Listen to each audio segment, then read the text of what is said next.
ভিড়ের মাঝে সহজেই চেনা যায় টোটো। বৃদ্ধ, অনাথ, বিশেষ চাহিদা সম্পন্ন ব্যক্তি, প্রতিবন্ধী, অন্ধদের জন্য বিনামূল্যে এই টোটো। বড় বড় অক্ষরে এই লেখা ঝুলছে টোটো গাড়িতে। স্বামী বিবেকানন্দের মতাদর্শ মেনে চলা জীব সেবা, শিব সেরা সংকল্পে কালনার গ্রাম ও শহরের রাস্তা দিয়ে টোটো নিয়ে ছুটে চলেন তারক বিশ্বাসের টোটো গাড়ি। রাস্তাতে কোনো বৃদ্ধ, অনাথ, প্রতিবন্ধী, অন্ধ মানুষজন দেখলেই বিনামূল্যে পৌঁছচ্ছেন তাদের গন্তব্যস্থলে। তবুও পরিবার সমেত দুবেলা খাবার মতো টাকা রোজগার হয় তার টোটো চালক তারক বিশ্বাসের। পূর্ব বর্ধমান জেলার কালনার হাটকালনা পঞ্চায়েতের মল্লিকপাড়ায় বাড়ি তারক বিশ্বাসের। লকডাউনে কলকাতার বেসরকারি সংস্থার কাজ হারিয়ে ফিরে আসেন গ্রামের বাড়িতে। এরপর থেকেই রোজগারের জন্য টোটো কিনে চালাতে শুরু করেন।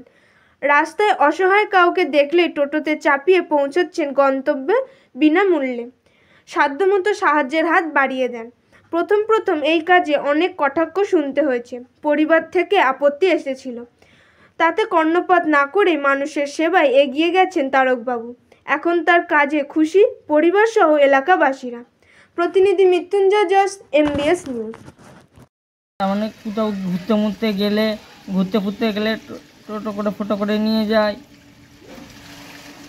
তোমার টোটো করে নিয়ে যায় কেন? যেমনই ঘুরতে ফুরতে যায় তখন নিয়ে যায়। হ্যাঁ, তখন নিয়ে যায়। আর মাঝে মিশালে নিয়ে যায়। পয়সা নেয়? না, পয়সা নেয় না। তোমার নাম কি? আমার নাম হচ্ছে সাহেব শেখ। ধরুন, আমি এখানে এসেছি লকডাউনে। তার আগে আমি কলকাতায় থাকতাম, দমদমে থাকতাম। দমদমে থেকেও আমি অন্যের টোটো ভাড়া নিয়ে যারা অসহায় ব্যক্তি, যারা রোগীগ্রস্ত, যারা রাস্তায় চলাফেরা করতে পারে না, মানে সারা গায়ে রোগ টোগ, মানে ঘা প্যাচড়া, তাদেরকে তাচ্ছিল্য করে মানুষ করতো। তখন দমদমে থাকতাম। তাদেরকে নিয়ে আমি আমার টোটো ভাড়া করে, অন্যের টোটো ভাড়া করে আমি হসপিটালে নিয়ে যেতাম আমার পয়সা। এবং এখানে এসেও সেটা করছি। বিগত এই ধরুন 3-4 বছর ধরে করছি। যারা অসহায় ব্যক্তি, যারা চোখে দেখে না, তাদেরকে নিয়ে গন্তব্যস্থানে পৌঁছে দিই। যারা চলাফেরা করতে পারে না, হাঁটতে পারে না, তাদেরকে নিয়ে তাদের গন্তব্যস্থানে পৌঁছে দিই।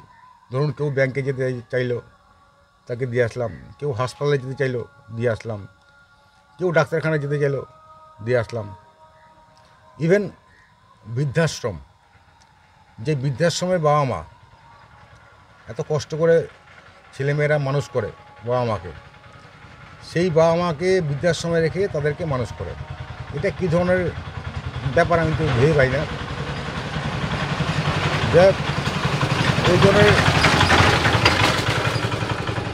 ওই ধরনের হ্যাঁ, আমার ইচ্ছে, দেখুন এগুলো আমার ইচ্ছে, আমার ব্যক্তিগত ইচ্ছে। প্রতিবেশী উনি তারক বিশ্বাস, তো চিনি। তো উনি সত্যি গরিব অসহায়দের পাশে উনি দাঁড়ান। তো উনি মনে করেন যে ঈশ্বরকে সেবা করা মানে জীবদের সেবা করার মাঝখানে উনি ঈশ্বরের সেবা পেয়ে থাকেন।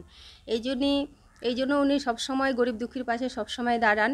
এটা আমাদেরও ভীষণ ভালো লাগে, আমাদেরও একটা গর্ব হয় যে সবাই যেখানে পয়সার পেছনে, টাকা পয়সার পেছনে ছুটছে, সেই জায়গায় আজকের দিনে দাঁড়িয়ে উনি যে এভাবে গরিব দুঃখীর পাশে, অসহায় মানুষদের পাশে দাঁড়িয়েছে, এটাই বড় কথা। এই জন্য আমরা চাই আমাদের নিজেদেরও গর্ব হয় উনি আরও এগিয়ে যাক, আরও সবারকে এভাবে সাহায্য করুক, এটাই আমরা চাই। টোটো পরিষেবা দিয়ে যাচ্ছেন অসহায় মানুষদের, তো আপনি কি বলবেন ওনার স্ত্রী হয়ে?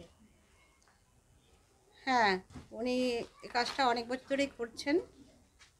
বৃদ্ধ অসহায় মানুষদের, প্রতিবন্ধী মানুষকে, আবার ছোট শিশুদের, গরিব শ্রেণীর মানুষদের উনি বিনামূল্যে টোটোতে উঠিয়ে পরিষেবা দেন। আর উনি লকডাউনের আগে কলকাতা থাকতেন, সেখানেও একটা টোটো ছিল। উনি সেই টোটো এই পরিষেবাটা দিয়ে এসছেন। লকডাউনের সময় অসুবিধার কারণে বাড়িতে চলে এসেছেন, এখন এখানেই টোটো চালান। হ্যাঁ, এখানে কালনাতে, বর্ধমান জেলা। তাই এখানে উনি এই পরিষেবাটা দেন। উনি এটা করেন বলে আমার ভালো লাগে। হ্যাঁ, ওনার শরীরে। আপনাদের আর্থিক অবস্থা কেমন? আর্থিক অবস্থা একটু খারাপই, সচ্ছল নয়।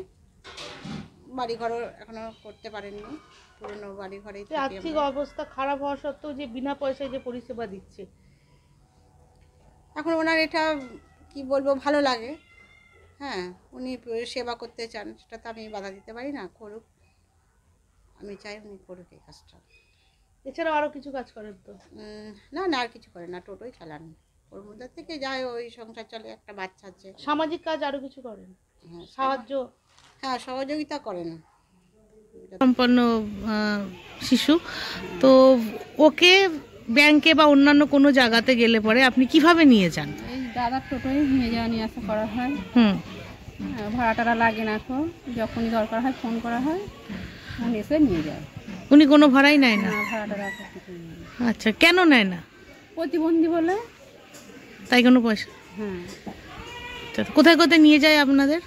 এই ব্যাংকে যায়, হয়তো চুল কাটতে গেলে ঘোড়ার মোড়ে। হুম। হয়তো যদি বললো যদি কোথাও যাও গেলে পরে কাছে পিঠে, তখন হয়তো বললে নিয়ে যাবো। উনি এসে নিজে নিয়ে যান? ওনার এই পরিষেবাটাকে আপনি কিভাবে দেখছেন? সম্মান ভালোই দিই, মানে যা আশা করে নিয়ে যায়, সম্মান করি।